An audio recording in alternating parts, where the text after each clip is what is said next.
We have next, Mika. During our show yesterday, Trump tweeted about trade with Germany, deepened the chill with that country after the president's trip to Europe, and the press secretary sought to clarify the president and the German chancellor's relationship. Here's Spicy. I think the relationship that the president has had with Merkel, he would describe as fairly unbelievable. They get along very well. He has a lot of respect for her. They continue to grow the bond that they had during their talks in the G7. And he views not just Germany, but the rest of Europe as an important American ally. And how did he view her comments that she felt that Europe could no longer depend on the United States? Well, respectfully, that's not what she said. So since you're misquoting the chancellor, let me read what she actually said. She said the time when Europe could rely solely on others is somewhat in the past. And as I've witnessed over the past few days, Europe must take its fate into its own hands. That's great. That's what the president called for. He called for additional burden sharing. The Secretary General of NATO said that the president's calls are what's moving them in the right direction. The president is getting results to see these individuals heed the call that he has so eloquently put out over the last several, frankly, well over a year. But when you look at the comments that the Secretary General made, he recognizes that the president's rhetoric has had an extremely positive effect on the strengthening of NATO. Yesterday, while burnishing trade with India, Merkel sought to cool tensions with Washington, while still emphasizing that Europe had to take its destiny into its own hands. Meanwhile, NBC News has learned that German intelligence has told its American counterpart that it does not require any help in monitoring or safeguarding Germany's upcoming election. A senior U.S. intelligence official tells NBC that German officials don't want, quote, any hint of U.S. involvement in any way, adding there isn't much trust in the Trump administration when it comes to elections, and the Germans already have their own robust counter-hacking and intelligence-gathering network. In addition, Angela Merkel's main challenger in the election, Martin Schulz, told the German broadcaster, quote, we have to make clear to the United States that they are isolated. Joe, is it possible that what Spicy was just doing there was spin?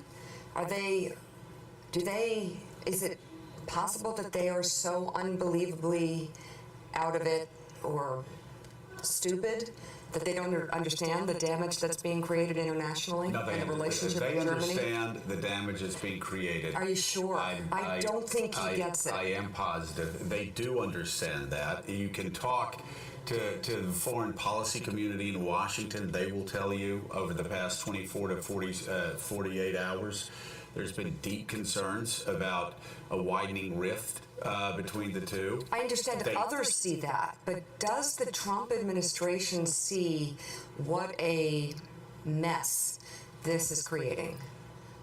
I do believe they do. I do believe they do. They just don't care. I'm worried that everyone within the White House is so concerned about their audience of one and pleasing the president that they've completely lost the bigger picture. Well, that's what we saw with Sean Spicer yesterday. That press conference was an absolute disaster, except for the fact he has an audience of one. So the message that is sent out to the world, not only the United States, but the world, is a destabilizing message. But he's happy because he's pleased the one guy he needs to please. And they're just placating the whims of President Trump at any given moment. You know, be damned whatever our national interest is and whatever our, long-term interest with all of these important allies. How about allies. the decades of work that has been done to strengthen these relationships that is just being unraveled? I mean, it's been the centerpiece. Don't think they can. A stable Europe has been the centerpiece of our policy since 1947. And Willie, you read what's happening in Italy, and you look what's happening in Italy. The Russians are actually making inroads in Italy as well. This is something that could unravel very quickly.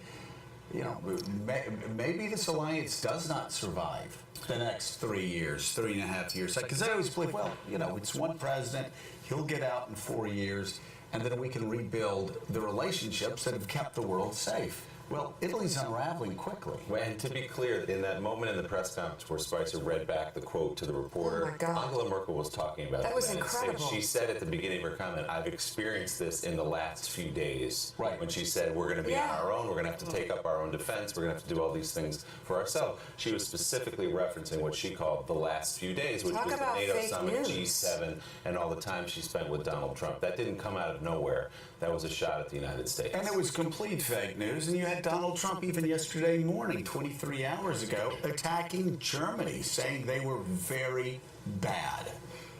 This will change. Very bad for Germany is very bad for the United States. Again, the country that stood literally against the wall in defense of freedom in the West from 1949 to 1989. For us. And by the way, I believe Germany is one of the European countries in NATO that does pay a pretty big share of GDP to the sad. military. But look, guys, I have to say, I think what he's saying on NATO and Europe is actually, and unfortunately probably, consistent with what Steve Bannon and Donald Trump were campaigning on for a long time, which is the U.S. standing by itself, Fortress America, not entangled with spheres of influence around the world instead of a rules-based international order. I think it's good news for Putin, but it's certainly consistent with what Trump campaigned on for a long time, and we're seeing that play out in real time. I think it's actually not an aberration. And therein lies the problem, Michael Schmidt. If Donald Trump were being equally tough with Russia, that would be one thing. But he continues his pattern over the past 4.5 months, and we really saw it over the past 2 weeks, where he embraces autocrats, he embraces leaders that assassinate journalists, that murder political rivals, that shut down popular dissent, and shows contempt to our long-standing allies that actually come from democratic traditions, which at least seems to me, every day that goes by, it seems he has more and more contempt for. I think a lot of this early on obviously is rhetoric. What we haven't seen is how he's going to deal with these countries in NATO and such in a real crisis. We're 4 months in, and on the international, sphere, there's been North Korean missile launches and such, and there's been problems in Afghanistan, obviously in an awful bombing today, but we haven't really seen him had to do anything. And what's going to happen when in Afghanistan they have to come up with a new troop level there and he has to work with NATO there to try and get them to bring more troops on? Or if there's issues that continue in Iraq as they struggle in Mosul. We haven't really seen any real crisis besides ones that have been caused by the inner workings of the White House. And what I'm intrigued to see is, like, when there's a real issue and really something needs to be done on North Korea, how is his foreign policy going to actually play out compared to what his rhetoric has been? Yeah.